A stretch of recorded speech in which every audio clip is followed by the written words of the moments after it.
Finally, I want to show you two last layers that will really help you tell stories to your viewers. The first is a series of videos we have here that show different aspects of the World Cup and the Euro in history. So, for example, we could look at the World Cup, any one of the final games, looking all the way back to 1930 when the World Cup started. So, for example, you could remind your viewers of what happened in the last World Cup in the final game. We had Argentina beat France on penalty kicks. You could actually show them the video right here. Good afternoon, everyone. 2022. Likewise, you could come over here to the United States. The last time the United States hosted the World Cup was 1994, and in the final game, Brazil beat Italy 3-2, also on penalty kicks. And you could show them.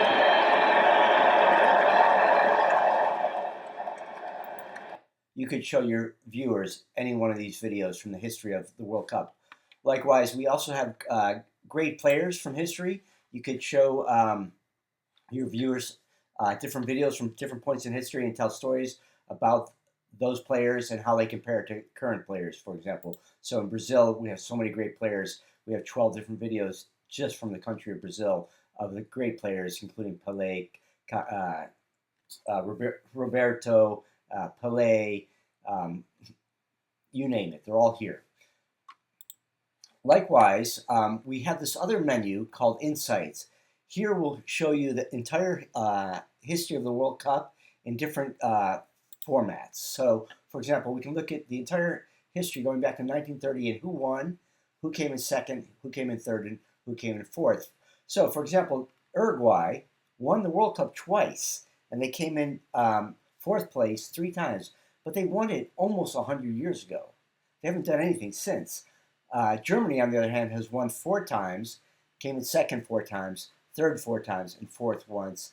Brazil, of course, has won 5 times. So we get the entire picture of the World Cup. Now, if we can look at this in a different flavor here. Let's look at it this way. Here, we see there's only 8 teams that have ever won the World Cup.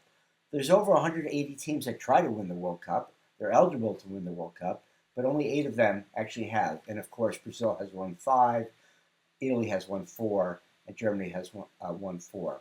We can look at the Women's World Cup as well, the Euro, and here's an interesting feature: the rankings. Since FIFA started keeping rankings in the early 90s, let's look at this and see what happens. If you look at Brazil, for example, they're practically always number 1, except for there's a couple of times they drop out of number 1, especially about 10 years ago. You'll see they drop out here. So you can get a good flavor, a good taste of who is really doing well. Like we look at Belgium, for example. Belgium came out of nowhere. Nobody heard of Belgium until about 10 years ago in terms of the World Cup. Or sorry, in terms of rankings. On the other hand, Germany has always been on the radar. But look at this, Morocco. I'm going to unhighlight these guys and just show Morocco. Morocco was not in the top 20 since the ranking started taking place, except for a couple of times in the late 90s. But now, all of a sudden, Morocco is ranked 8th and might do something in this upcoming World Cup. So top 3, of course, we have Spain, Argentina, and France. So this will show you the entire history of the rankings, which come out every couple of months. And you can use this to tell different stories about the upcoming World Cup.